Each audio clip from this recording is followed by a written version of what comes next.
ഗുരുകരണത്തിലേക്ക് സ്നേഹവന്ദനം. തപസ്സുകാലമാണ്. കുറേ കൂടി ആ പരമചൈതന്യത്തോട് ഞങ്ങളോട് സംസാരിക്കുന്നത് പ്രാർത്ഥിക്കാനുള്ള നേരമാണ്. പഴയ നിയമത്തിൽ കൊച്ചു സാമുവൽ ദേവാലയത്തിൽ പേടകത്തിനടുത്തായിട്ട് ചേർന്ന് കിടന്നുറങ്ങുക. രാത്രിയിൽ ഒരു വിളി മുഴങ്ങുന്നു, സാമുവൽ സാമുവൽ. കുട്ടി പുറത്ത് കൂടാരത്തിൽ വസിക്കുന്ന ഏലിയോട് എന്ന് ചോദിച്ചു, നിങ്ങൾ എന്നെ വിളിച്ചു. ഒരു മൂന്നാവർത്തി ഇത് സംഭവിച്ചു കഴിയുമ്പോൾ ഏലി പറഞ്ഞു, ഇനി ആ ശബ്ദം കേൾക്കുമ്പോൾ പറയണം, പ്രഭു സംസാരിക്കുക, ദാസൻ കേൾക്കുന്നു. നമ്മൾ വല്ലാതെ മോഹിപ്പിക്കുന്നൊരു ഭാഗമാണിത്. വീട്ടിൽമേൽ നിന്നുകൊണ്ട് പ്രഭു എന്നോട് സംസാരിക്കുന്നത് പ്രാർത്ഥിക്കാത്ത ആരുണ്ട്?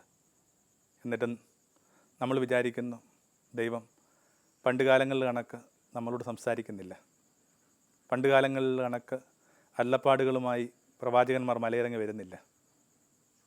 പൗലോസ് പറയുന്നൊരു വാക്കുണ്ട്, ആദിമകാലങ്ങളിൽ ദൈവം തൻ്റെ പ്രവാചകന്മാരിലൂടെയും ഒത്തിരി ഉപയോഗിക്കുന്ന വാക്ക് വേരിഡ് ഫോംസ് ആൻഡ് മീൻസ് എന്ന ഒത്തിരി രൂപങ്ങളിലൂടെയും ഭാവങ്ങളിലൂടെയും നമ്മളോട് സംസാരിച്ചു.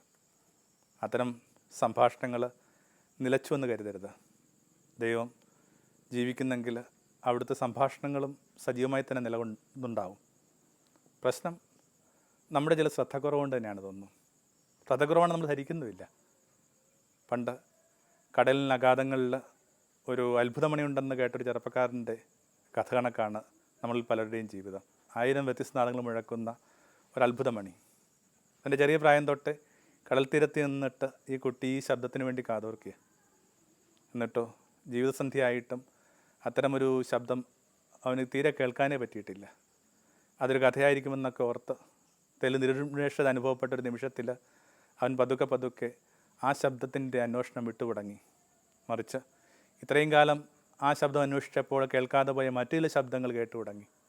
കടൽത്തിരകളുടെ വല്ലാത്ത ആരവം, കടൽപ്പറവകളുടെ ചിറകടി ഒറ്റകൾ, മീൻ പിടിക്കുന്നവരുടെ വലിയ ഉറക്കമുള്ള സംഭാഷണങ്ങൾ, തീരത്ത് വരുന്ന ഭംഗിയുള്ള നല്ല മനുഷ്യരുടെ കൊച്ചു വർത്തമാനങ്ങൾ, കടല വയ്ക്കുന്ന കുട്ടികളുടെ അന്വേഷണങ്ങൾ, ഇങ്ങനെ തൻ്റെ ചുറ്റുമുള്ള ഒരു ശബ്ദത്തിൻ്റെ ലോകത്തിലേക്ക് അവൻ പതുക്കെ ശ്രദ്ധിച്ചു.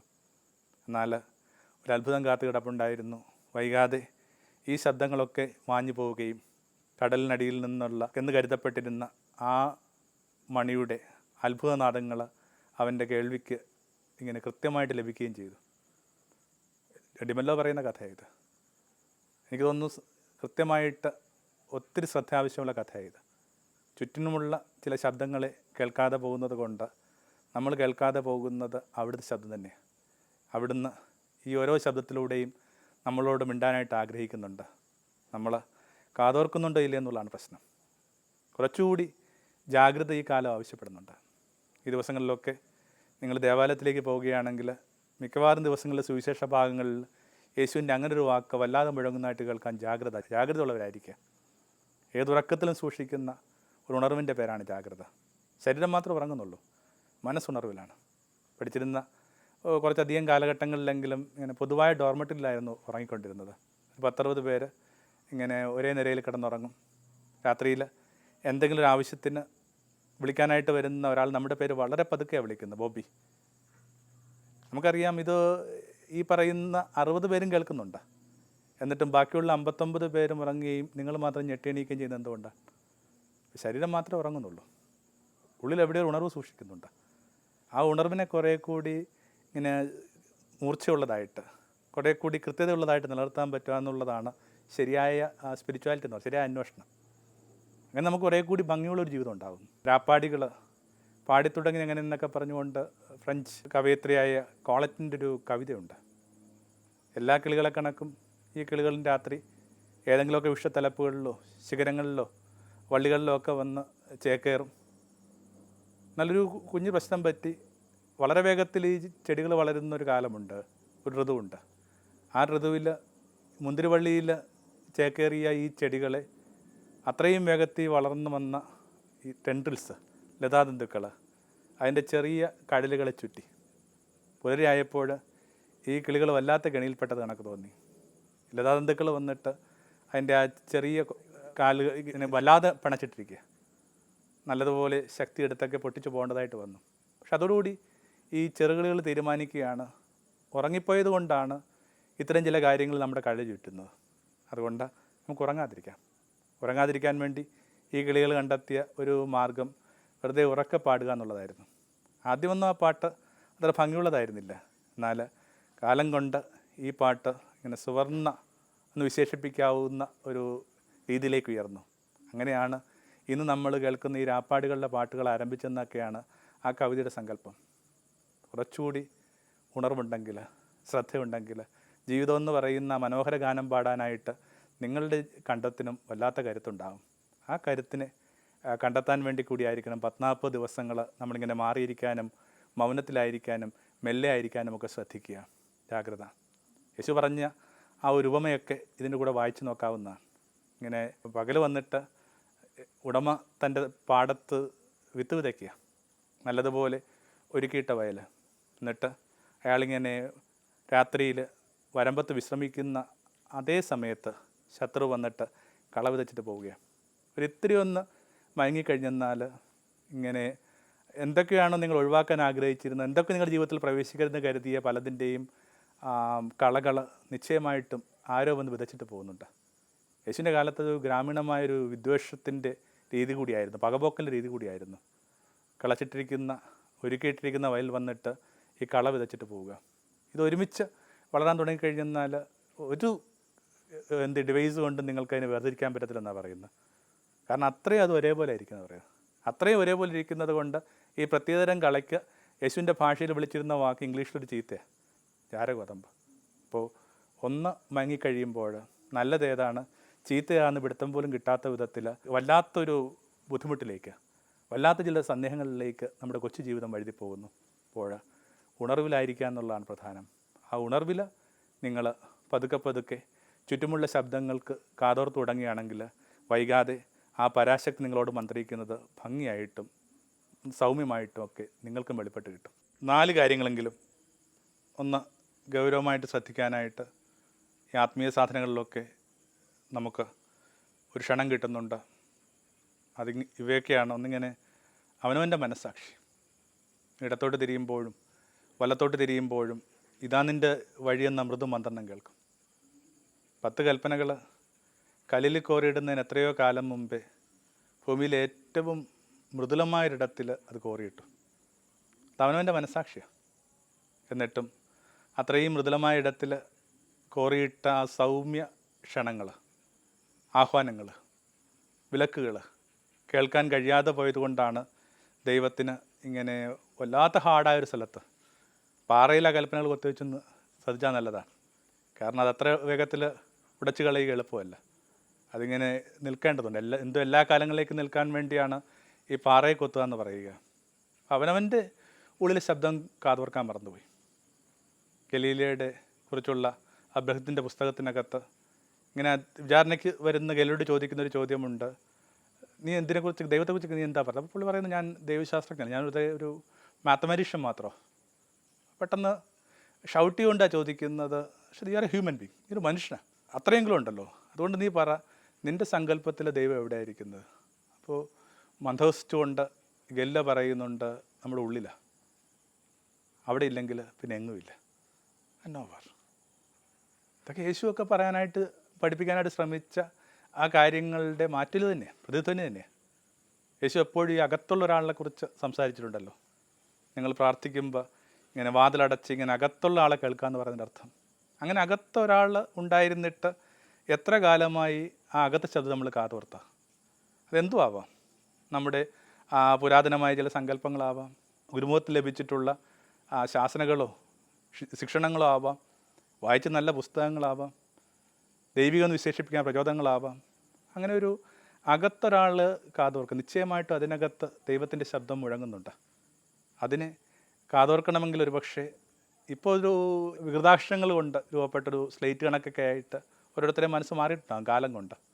നമുക്ക് നിക്കോദേമോസിനെ കണക്ക് പേടിയാണ്, ഈ പ്രായത്തിൽ എങ്ങനെയാണ് ഇതൊക്കെ ഇങ്ങനെ മഷിത്തണ്ണുകൊണ്ട് തുടച്ച വൃത്തിയുള്ള സ്ലേറ്റ് കണക്കൊക്കെ ആയിട്ട് ഹൃദയത്തെ സൂക്ഷിക്കുക, വീണ്ടും പറക്കുക എന്നൊക്കെ പറഞ്ഞതിന് അർത്ഥം അത് തന്നെയാണ്, അവനവൻ്റെ മനസാക്ഷിയുടെ നൈർമല്യം വീണ്ടെടുക്കുക എന്നുള്ള.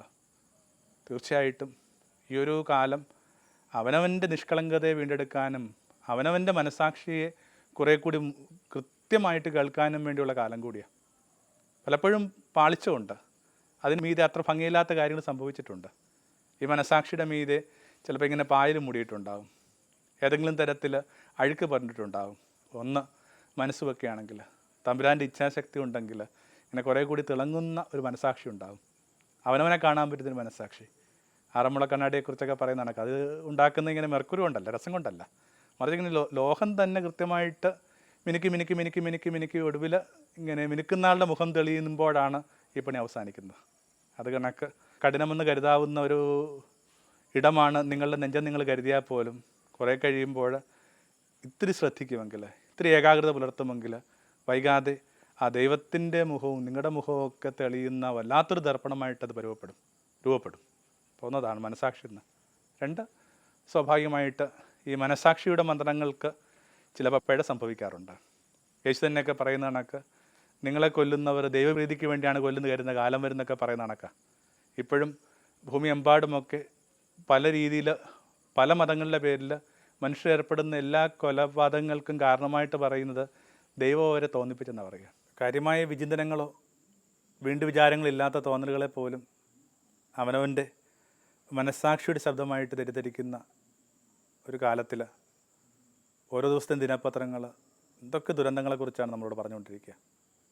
അപ്പോൾ അതിനകത്ത് വല്ലാത്ത സബ്ജക്റ്റീവ് എന്ന് പറയുന്നൊരു തലമുണ്ട്. വ്യക്തിനിഷ്ഠമായ കാര്യങ്ങൾ എപ്പോഴും ശരിയാവണമെന്നില്ല. ഗട്ട് ഫീലിംഗ് ഒക്കെ ദൈവത്തിൻ്റെ തോന്നലാണെന്ന് തെറ്റിദ്ധരിക്കുകയും വേണ്ട. അതുകൊണ്ടാണ് സ്വാഭാവികമായിട്ട് നമുക്ക് നടന്നു നോക്കാനായിട്ട് ഒരു ഏകം ആവശ്യമുണ്ട്, ഉരച്ചു നോക്കാനായിട്ട് ഒരു ഉരകല്ല് ആവശ്യമുണ്ട്. അത് നിശ്ചയമായിട്ടും വേദപുസ്തകം, വിശേഷിച്ചും ആ പുതിയ നിയമം.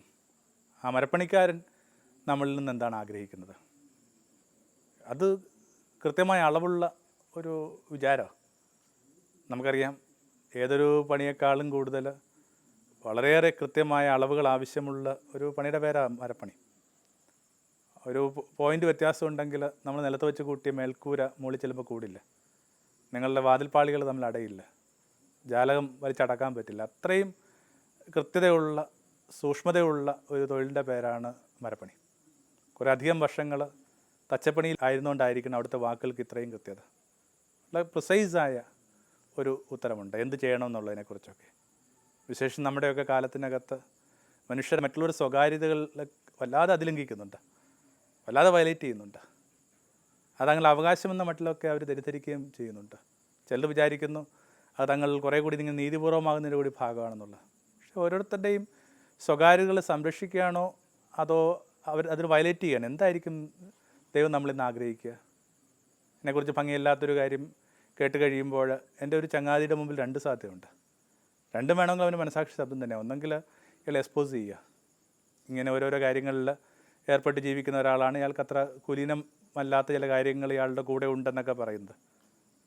രണ്ട്, സ്വാഭാവികമായിട്ടും ആ ചങ്ങാത്തത്തിൻ്റെ ആ ബോണ്ട് വളരെ ശക്തമായതുകൊണ്ട് എന്നെ ഇങ്ങനെ ബോധപൂർവം മറച്ചു പിടിക്കുക. എന്തായിരിക്കും ദൈവം ആഗ്രഹിക്കുന്നത്? രണ്ടും നിങ്ങളുടെ മനസ്സ് തന്നെ പറയുന്ന. അപ്പോഴാണ് ഈ ഒരു പുസ്തകം, ആ ചെറിയ പുസ്തകം നമ്മൾ തുറന്നു നോക്കേണ്ടി വരിക. അവിടെ കൃത്യമായിട്ട് പറയുന്നുണ്ട് നഗ്നനെ ഉടുപ്പിക്കുക. അല്ലാതെ ലജ്ജാകരമായ സാഹചര്യത്തിൽപ്പെട്ട് ആത്മനിന്ദ അനുഭവിച്ച് തലകുനിച്ച് നിൽക്കേണ്ടി വരുന്നൊരു മനുഷ്യനാണ്. അയാളുടെ മീതെ കൂടുതലായിട്ട് നിങ്ങളുടെ ഹിംസയെ നിങ്ങൾ വെച്ച് നീട്ടുമ്പോൾ, അയാളെ കൂടുതലായിട്ട് നിങ്ങൾ വലിച്ചിഴക്കുമ്പോൾ അയാളുടെ അവശേഷിക്കുന്ന ആ ഒരു ആത്മാഭിമാനത്തിന് പോലും പരിക്ക് പറ്റുകയും അയാൾ ചിലപ്പോൾ ഇങ്ങനെ സ്വന്തം കൈകൊണ്ട് ഒരു കടശിക്കളിയിൽ ഏർപ്പെടുകയും ചെയ്താൽ എന്നാ ചെയ്യും? ചില നേരങ്ങളിൽ ചില മനുഷ്യർ എന്തൊക്കെയാണ് നിശ്ചയിക്കുന്നതിനെക്കുറിച്ച് നിങ്ങൾക്ക് എന്തെങ്കിലും ധാരണയുണ്ടോ? അപ്പോൾ അതുകൊണ്ട് ഈ പുസ്തകം കൃത്യമായിട്ട് പറയുന്നുണ്ട് നഗ്നനെ ഉടുപ്പിക്കുക. ഒരാളെ ഇങ്ങനെ ലജ്ജിക്കുന്ന സാഹചര്യങ്ങൾക്ക് ഏറെ വിട്ടുകൊടുക്കരുത്, അധികം വിട്ടുകൊടുക്കരുത്. പഴയ നിയമത്തിലൊരു വാക്കുണ്ട്, അപ്പൻ്റെ നഗ്ന കണ്ട മകൻ മരിക്കണമെന്നുള്ള. പഴയ കാലം അപ്പന എൻ്റെ അമ്മ എല്ലാതെയും വേറെ ചില അടുപ്പങ്ങളൊക്കെ ഉണ്ടായിരുന്നു. യുവാവെന്ന നിലയിൽ എനിക്കിതിനെക്കുറിച്ച് ധാരണ കിട്ടുന്നുണ്ട്. ഞാൻ എന്ത് ചെയ്യണം? ചാരുകസേരയിൽ കൂനിപ്പിടിച്ചിരുന്ന് തൻ്റെ ഇന്നലകളെ ഓർത്ത് വ്യാകുലപ്പെടുന്ന, അതിൻ്റെ മീതെ വല്ലാതെ വെന്തുരുകുന്ന ആ മനുഷ്യനെ ഇനി നിന്ദിക്കണം. ഞാൻ വിവാഹം കഴിക്കുന്നു. എൻ്റെ ജീവിതത്തിലേക്ക് വന്ന സ്ത്രീ ആ വിവാഹത്തിൻ്റെ ആദ്യ ദിവസങ്ങളിൽ തന്നെ എന്നോട് ചോദിക്കുകയാണ്, നമ്മുടെ അപ്പനെക്കുറിച്ച് അത്ര നല്ലതല്ലാത്ത ചില കാര്യങ്ങളൊക്കെ കേട്ടിട്ടുണ്ട്. എന്തെങ്കിലും കാര്യമുള്ള ആണോ ഇത്? ഇല്ല, ഒരു കാര്യമില്ല. അങ്ങനെ ഞാൻ ആ വയോധികൻ്റെ മീതെ, വല്ലാതെ ക്ഷീണിച്ച, വല്ലാതെ നിസ്സഹായനായ മനുഷ്യൻ്റെ മീതെ ഒരു പുതപ്പെടുക. മനുഷ്യൻ്റെ ആ നഗ്നതകളെ മറക്കുക എന്ന് പറയുന്നത് ഇപ്പോഴും നമ്മൾ വിചാരിക്കുന്നു അതിങ്ങനെ ഒരു തുണ്ട് തുണിയുടെ മാത്രം പ്രശ്നമാണെന്ന്. നമ്മുടെ കണക്കൊരു നഗരത്തിനകത്ത് മനുഷ്യർക്ക് ആവശ്യത്തിലേറെ വസ്ത്രങ്ങളുള്ള കാലത്തിനകത്ത് സുവിശേഷത്തെ വായിച്ചെടുക്കേണ്ടത് ഈ ഒരു വസ്ത്രവുമായിട്ട് ബന്ധപ്പെട്ട്, നമ്മൾ കരുതുന്ന വസ്ത്രവുമായി ബന്ധപ്പെട്ട് മാത്രമാണ് നിങ്ങൾ തെറ്റിദ്ധരിച്ചിട്ടുണ്ടോ? അപ്പോൾ എന്തിനകത്തും ഈ പുസ്തകം എന്താണ് പറയുന്നൊരു അന്വേഷണം കൂടി നല്ലതാണ്. ഭക്ഷിക്കുക എന്നൊരു വാക്ക് ഉപയോഗിക്കുക. മനുഷ്യപുത്ര നീ ചുരുള് ഭക്ഷിക്കുക. സ്വാഭാവികമായിട്ട് നിങ്ങളുടെ ഇത്തരം തീരുമാനങ്ങൾ നിങ്ങളുടെ മീതെ കാര്യമായ മതിപ്പുണ്ടാക്കുന്നില്ല, നിങ്ങൾ ജനകീയനാക്കുന്നില്ല. നിങ്ങൾ ധൈര്യമില്ലാത്ത ഒരാളെന്ന്, നിങ്ങൾ വല്ലാത്ത ഭീരുവെന്നൊക്കെ ആ മുദ്ര കുത്തപ്പെടും. അത് നിങ്ങൾ ഇതിനു വേണ്ടി കൊടുക്കുന്ന വിലയാണ്.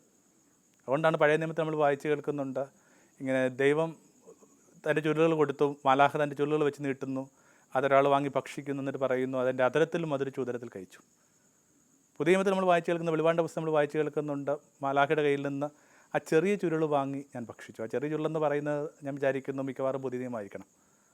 അതിനുശേഷമുള്ള വാക്ക് നമ്മൾ ശ്രദ്ധിക്കണം, അതിൻ്റെ അധരത്തിൽ മധുരിച്ചു ഉദരത്തിൽ കഴിച്ചു. പുതിയ നിയമം എന്നൊക്കെ പറയുന്നത്, ആ മരപ്പണിക്കാരൻ്റെ മൊഴികളെന്നൊക്കെ പറയുന്നത് ഈ ഒറ്റനോട്ടത്തിൽ കാണുന്ന ഒരു മധുരം മാത്രമേ ഉള്ളൂ കേട്ടോ. അത് നിങ്ങൾ ഭക്ഷിച്ചു തുടങ്ങുമ്പോൾ ഇങ്ങനെ വല്ലാതെ കഴിക്കും. അതുകൊണ്ട് ഈ കഴിക്കുന്ന വാക്കിനോട് നമുക്കത്ര മമതയില്ല. നമ്മൾ നമ്മുടെ താല്പര്യങ്ങളിലും മമതകളിലും തോന്നലുകളിലും തന്നെ ജീവിക്കാനായിട്ട് നിശ്ചയിച്ചിരിക്കുന്നു. അപ്പോൾ കുറേ കൂടി ആ മരപ്പണിക്കാരൻ്റെ വാക്കുകൾ ശ്രദ്ധിക്കുക, അമിത വ്യാഖ്യാനങ്ങളുടെ ഭാരമില്ലാതെ ശ്രദ്ധിക്കുക. പലപ്പോഴും അങ്ങനെ ഒരു അപരാധം കൂടി നമ്മൾ ചെയ്തു കൂട്ടുന്നുണ്ട്. നമ്മൾ നമുക്കിടങ്ങിയ മട്ടിലൊക്കെ ഈ ഒരു വളരെ ഋജുവായ ഒരു പുസ്തകത്തെ, വളരെ സരളമായ പുസ്തകത്തെ വ്യാഖ്യാനിച്ചെടുക്കുന്നുണ്ട്. തൻ്റെ ആ കവിതകൾക്കും സ്തോത്രഗീതങ്ങൾക്കുമൊക്കെ കുമാരനാശാൻ ഇങ്ങനെ വ്യാഖ്യാനങ്ങൾ ചമക്കുന്നു കേട്ട് കഴിഞ്ഞപ്പോൾ ശ്രീനാരായണ ഗുരു പറഞ്ഞിട്ടുള്ളൊരു കാര്യമുണ്ട്, കുമാരു ഇങ്ങനെ വൈക്കോല് കെട്ടാൻ വേണ്ടി വേറെ വള്ളി അന്വേഷിക്കുന്നു. വൈക്കോല് കെട്ടുന്നവർക്കറിയാം, ഈ വൈക്കോല് കെട്ടാൻ വേണ്ടി അതിനകത്ത് തന്നെ വള്ളിയെടുത്ത് കെട്ടിയാൽ മതി. അപ്പം ഇതിന് വേറൊരു അമിത സഹായമൊന്നും ആവശ്യമില്ല, അമിത വ്യാഖ്യാനങ്ങളുടെ ഒരു പരിവേഷം ആവശ്യമില്ല. വളരെ കൃത്യമായിട്ട് അസിൽ ഫ്രാൻസൊക്കെ പറയുന്ന കണക്ക് എനിക്കിതെങ്ങനെ ലഭിച്ചു അത്രയും സരളമായിട്ട് ജീവിക്കാനായിട്ടും ആചരിക്കാനായിട്ട് ഞാൻ ആഗ്രഹിക്കുന്നു പറയുന്നതാണ് ഇതിൻ്റെ രണ്ടാമത്തെ ഒരു തലം.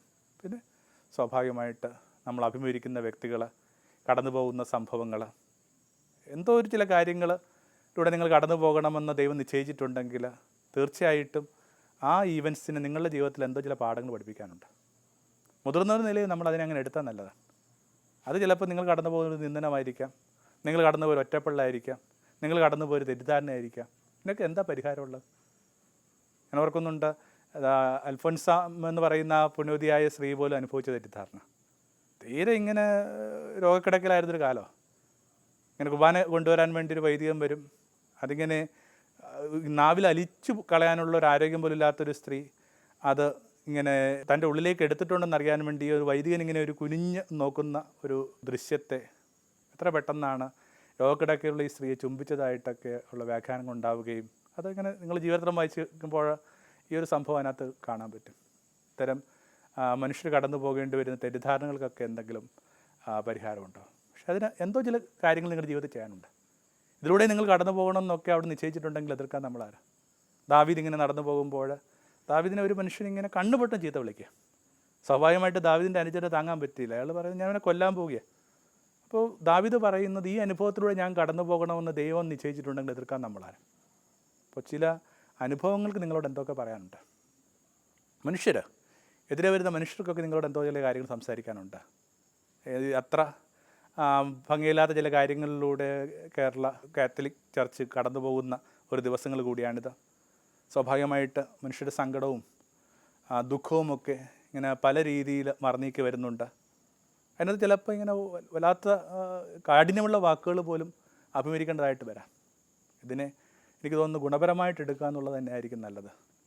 പഴയ ഫ്രാൻസിൻ്റെ ജീവിതത്തിൽ നിന്ന് വായിച്ച് കേൾക്കുന്ന കണക്കാണ്. ഇങ്ങനെ നടന്നു പോകുമ്പോൾ പെട്ടെന്നൊരു മനുഷ്യൻ വയലിൽ നിന്ന് കയറി വന്നിട്ട് വരമ്പത്ത് നിന്നുകൊണ്ട് ഫ്രാൻസിസിനെ തടഞ്ഞിട്ട് ചോദിച്ചു, ഫ്രാൻസിസ് അല്ലേ?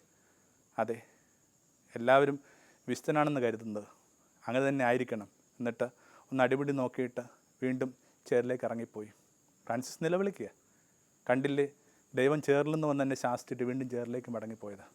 അപ്പോൾ അവനവനെ തന്നെ തിരുത്താനും കുറേ കൂടി മനുഷ്യരുടെ കാര്യത്തിൽ കുറേ കൂടി ശ്രദ്ധ ചെലുത്താനും തങ്ങളെ ഏൽപ്പിച്ചിട്ടുള്ളവരുടെ മീതെ വല്ലാത്ത ഒരു ജാഗ്രത പുലർത്താനുമൊക്കെ ആയിട്ടുള്ള ക്ഷണമായിട്ട് ഇത്തരം ചില കലഹങ്ങളെയും ശാഠ്യങ്ങളെയും കൂടി കണ്ടു കഴിഞ്ഞാൽ നല്ലതായിരിക്കുമെന്ന് എനിക്ക് തോന്നുന്നു. ഇങ്ങനെ വളരെ സാധാരണക്കാരായ മനുഷ്യർ നിങ്ങളുടെ ജീവിതത്തിൽ ഇടപെടും. അതിനെ ഏറ്റവും നമ്രതയോടെ ഏറ്റവും വിനയത്തോടുകൂടി സ്വീകരിക്കുക എന്നുള്ള ചിലപ്പോൾ വലിയ ഗുരുക്കന്മാരെക്കാൾ കൂടുതൽ പ്രകാശം കിട്ടിയിരിക്കുന്ന ഈ സാധാരണ മനുഷ്യർക്ക്. പണ്ടൊരിക്കൽ പറഞ്ഞിട്ടുള്ള കഥ തന്നെയാണെന്ന് തോന്നുന്നു. ഒരു ബുദ്ധഗുരു കാര്യമായി റിയലൈസേഷൻ ഒന്നും അയാൾക്ക് എത്തിയിട്ടില്ല. അയാൾ സഞ്ചാരത്തിലാണ്. അല്ലെങ്കിൽ ഒരു തെരുവിലൂടെ നടന്നു പോകുമ്പോൾ ഒരു പന്നിക്കുട്ടനെ ഇങ്ങനെ വെട്ടിവിറ്റുകൊണ്ടിരിക്കുക ഒരു കശാപ്പശാലയിൽ. അപ്പോൾ നല്ല തിരക്കുണ്ട്. ആരോ ഈ കൂട്ടത്തിൽ നിന്ന് വിളിച്ചു പറയുകയാണ്, ആ പന്നിക്കുട്ടനിൽ നിന്ന് ഒരു നല്ലൊരു കഷ്ണം എനിക്ക് മുറിച്ചതാണ്. ഭ്രാന്ത് പിടിച്ചിരിക്കുന്ന നേരമാണ് കശാപ്പുകാരന്. അയാൾ കത്തിയായിട്ട് ചാടി പുറത്ത് വന്നിട്ട് പറഞ്ഞു, ഈ പന്നിക്കുട്ടനിൽ ഏതാണ് നല്ലതല്ലാത്തതുള്ളത്? ഞാൻ ഈ വെട്ടിയ പന്നിക്കുട്ടനകത്ത്. പെട്ടെന്ന് ആ ഗുരുവിൻ്റെ ജീവിതം ഭാസുരമായി. എന്താണ് ഈ വലിയ പ്രപഞ്ചം നല്ലതല്ലായിട്ടുള്ളത്? നല്ലത് ചീത്ത തുടങ്ങിയ ആ ദ്വന്ദ്ങ്ങളിൽ നിന്ന് ഇയാൾക്ക് വല്ലാത്ത മുക്തി കിട്ടി, വിടുതൽ കിട്ടി. കശാപ്പുകാരനാണ് ഗുരുവിൻ്റെ ജീവിതത്തെ പ്രകാശിപ്പിച്ചത്. അപ്പോൾ എല്ലാവരും നിങ്ങൾക്ക് വേണ്ടി ഒരു പാഠം കരുതി വെക്കുന്നുണ്ട്. വിജയൻ്റെ ഗുരുസാരത്തിൽ പറയുന്ന കണക്ക് ഒരു അന്ധൻ പോലും നിനക്ക് കാഴ്ചയുടെ മന്ത്രം പറഞ്ഞു തരും, ഭദ്രം പോലും നിൻ്റെ കാതുകളിൽ മന്ത്രിക്കും. പിന്നെ സ്വാഭാവികമായിട്ട് ഈ പ്രപഞ്ചം മുഴുവൻ അവൻ്റെ അടയാളങ്ങൾ കൊണ്ട് മുദ്ര ചെയ്യപ്പെട്ടിട്ടുണ്ട്. ഒരുപാട് പുസ്തകം കണക്ക് നമ്മളത് വായിക്കാൻ ധൈര്യപ്പെടുമെങ്കിൽ എന്തുമാത്രം പാഠങ്ങളാണ് നിങ്ങൾക്ക് ലഭിക്കുക. കടലോരം പഠിപ്പിക്കുന്ന എന്താണ്? ഒരു തിരയും ഒരിക്കലും മരിക്കുന്നില്ല. അതേ തിരയിൽ നിന്ന് തന്നെ വേറൊരു തിരയ്ക്ക് ജീവനുണ്ടാകുന്നു, ഉയരുണ്ടാകുന്നു. ജീവിതം ഇങ്ങനെ തീരെ പ്രതീക്ഷ പറ്റിപ്പോകുമ്പോൾ, ഇച്ഛാശക്തി നഷ്ടമാകുമ്പോൾ ഒരു കടൽത്തിര പഠിപ്പിക്കുന്നതിനേക്കാൾ വലിയ പാഠമൊന്നും ഒരു ക്ലാസ് മുറി നിങ്ങൾക്ക് പറഞ്ഞു തരാനില്ല. കാലങ്ങൾ പഠിപ്പിക്കുന്ന എന്താണ്? ജീവിതത്തിൻ്റെ അതിൻ്റെ ഋതുബലങ്ങളെക്കുറിച്ചാണ്. കസ്താക്സൊക്കെ പറയുന്ന കണക്ക് ഓരോ ഇലയും പഠിപ്പിക്കുന്നത് കുരിശടയാളോ, തിരിച്ചു വെക്കുമ്പോഴേക്ക് അതിനകത്ത് ഉത്ഥാനം ഉണ്ടെന്നാണ് പറയുക. പിന്നെ ഭൂമി മുഴുവൻ അവൻ്റെ അടയാളങ്ങളുണ്ട്. കുറേ കൂടി ഈ ഭൂമി എന്ന് പറയുന്ന ആ പുസ്തകത്തെ കൂടി വായിക്കുക. ഇതിനൊക്കെ നമുക്ക് അടിസ്ഥാനപരമായിട്ടുള്ള ആവശ്യം ഒരു മൗനത്തിൻ്റെ ഒരു നേരമുണ്ടാക്കിയെടുക്കുക എന്നുള്ളതാണ്. ലോകം വല്ലാത്തൊരു ആരവത്തിൽപ്പെട്ട് പോയിക്കൊണ്ടിരിക്കുക. കൃത്യമായിട്ട് ഒരു കാര്യവുമില്ലാതെ മനുഷ്യർ ഉറക്കെ സംസാരിച്ചു കൊണ്ടിരിക്കുന്നൊരു കാലമാണ്. അത്തരം ഉറക്കെ സംസാരിച്ചു കൊണ്ടിരിക്കുന്ന കാലത്തിനകത്ത് മൗനത്തിൻ്റെ കുറേ ദിനങ്ങൾ ഈ തപസ് കാലം നിങ്ങൾക്ക് സമ്മാനിക്കട്ടെ. ഒപ്പം കുറച്ചുകൂടി പതുക്കെ നടക്കുക. ഇത്രയും വേഗത ജീവിതം അർഹിക്കുന്നില്ല. വളരെ വേഗത്തിലോടുന്ന നിങ്ങളോട് ആർക്കും ഒന്നും സംസാരിക്കാനില്ല. അഥവാ അവർ സംസാരിക്കാൻ ശ്രമിച്ചാൽ തന്നെ അത് കേൾക്കേണ്ട യാതൊരുവിധ സാധ്യതയോ ബാധ്യതയോ നിങ്ങൾക്കില്ല. ആ ചക്രത്തിൻ്റെ ആ കഥ എനിക്ക് വളരെ ഇഷ്ടപ്പെട്ടതാണ്. അത് പറഞ്ഞ് ഈ ഒരു രാത്രി വിചാരം അവസാനിപ്പിക്കാവുന്നേ ഉള്ളൂ. ഒരു ചക്രം ഉണ്ടായിരുന്നു. ആ ചക്രത്തിന് കുഞ്ഞു പ്രശ്നമുണ്ട്. അതിങ്ങനെ ഒടിഞ്ഞൊരു ചക്രമാണ്. സ്വാഭാവികമായിട്ട് അതിനിങ്ങനെ വേഗത്തിൽ പോകാൻ പറ്റത്തില്ല. വേഗത്തിൽ പോകാൻ പറ്റാത്തത് കൊണ്ട് തന്നെ അതിന് ഒത്തിരി കൂട്ടുകാരുണ്ടായി. കാരണം വേഗത്തിൽ പോകാൻ പറ്റാത്ത ഒത്തിരി ആൾക്കാരുണ്ട്. രോഗികളുണ്ട്, വയോധികരുണ്ട്, ദരിദ്രർക്കുമൊക്കെ വേഗത കുറവാണ്. അവർ വളരെ പതുക്കെയൊക്കെ നടക്കുന്ന ശ്രദ്ധിച്ചിട്ടില്ലേ? കുഞ്ഞുങ്ങളുണ്ട്, തുമ്പികളുണ്ട്. ഇതൊന്നും അധികം ദൂരെ പറന്നു പോകാനായിട്ട് താല്പര്യമില്ലാത്ത കാര്യങ്ങളാണ്. അങ്ങനെ നിറയെ കൂട്ടുകാരുണ്ട്. പക്ഷെ അങ്ങനെ ഇരിക്കുമ്പോഴാണ് ഈ ചക്രത്തെ ഒന്ന് നന്നാക്കി എടുക്കാൻ വേണ്ടി ഒരാൾ തീരുമാനിക്കുക, ആ ചക്രത്തിൻ്റെ ആ ഒരു കുറവ് പരിഹരിക്കുകയും അതിനെ കൃത്യമായ ഒരു ചക്രമാക്കി മാറ്റുകയും സ്വാഭാവികമായിട്ട് അതിനിങ്ങനെ വേഗത്തിൽ പോയേ പറ്റും. ഒടുവിൽ സംഭവിക്കുന്നത് ഇതിന് മുഴുവൻ കൂട്ടുകാരൻ നഷ്ടമാവുകയാണ്. ഒടുവിൽ അത് സ്വയം പറയുന്നുണ്ട്, എനിക്ക് ഇത്രയും വേഗത ആവശ്യമില്ല, എനിക്ക് ആ പഴയ പൊടിഞ്ഞ ചക്രം തന്നെ ആയാൽ മതി, എനിക്ക് എൻ്റെ കൂട്ടുകാരെ തിരിച്ചു തരിക. ഇത്രയും വേഗതയുള്ള ഒരു കാലത്തിനകത്ത് നോയമ്പ് ആവശ്യപ്പെടുന്നത് അത് തന്നെയാണ്. തെല്ല് വേഗം കുറക്കുക, ഈ ആരവങ്ങളിൽ നിന്ന് വഴുതി മാറുക, പതുക്കെ അവൻ്റെ ശബ്ദത്തിന് കാതോർക്കുക. മുട്ടിൽ നിന്ന് നമുക്ക് ഒരുമിച്ച് പറയാം, പ്രഭു സംസാരിക്കുക, ഞങ്ങൾ കേൾക്കുന്നു. ആമേൻ.